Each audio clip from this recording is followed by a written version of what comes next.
கதையோட பேரு யார் குற்றவாளி. 2 ரயில் தண்டவாளங்கள் பக்கத்து பக்கத்துல இருக்கு. ஒண்ணுல ரயில் எப்பவுமே வராது, இன்னொன்னுல அடிக்கடி ரயில் வரும். வராத தண்டவாளத்துல ஒரு குழந்தை விளையாடிக்கிட்டு இருக்கு. ரயில் வர்ற தண்டவாளத்துல 10 குழந்தைகள் விளையாடிக்கிட்டு இருக்கு. அந்த தருணம்னு பார்த்து ரயில் வருது. தூரத்துல இத நீங்க பாத்துட்டு இருக்கீங்க.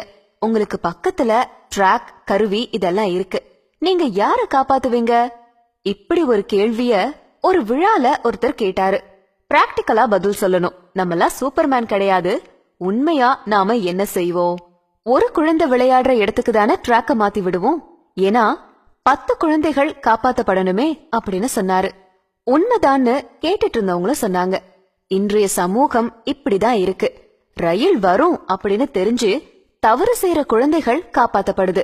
ரயில் வராத இடத்துல யாருக்கும் தொந்தரவு தராம தவறே செய்யாத குழந்தை தண்டனை பெறுது. இன்றைய சூழல்ல நம்ம வாழற வாழ்க்கையும் நம்ம நாடும் இப்படிதான் இருக்கு அப்படின்னு அழகா சொல்லி முடிச்சாரு. இதுல இருந்து நமக்கு என்ன தெரியுது? நல்லத தனியா செய்யறவன் தண்டிக்கப்படுறான், தப்ப கூட்டமா செய்யறவங்க தப்பிச்சுக்கிறாங்க. அதுக்காக எல்லாரும் செய்யறாங்கன்னு அந்த தப்ப நம்ம செய்யக்கூடாது. என்ன ஃப்ரெண்ட்ஸ், இந்த கதை உங்களுக்கு பிடிச்சிருந்ததா? மறக்காம ஷேர் பண்ணுங்க. நாளைக்கு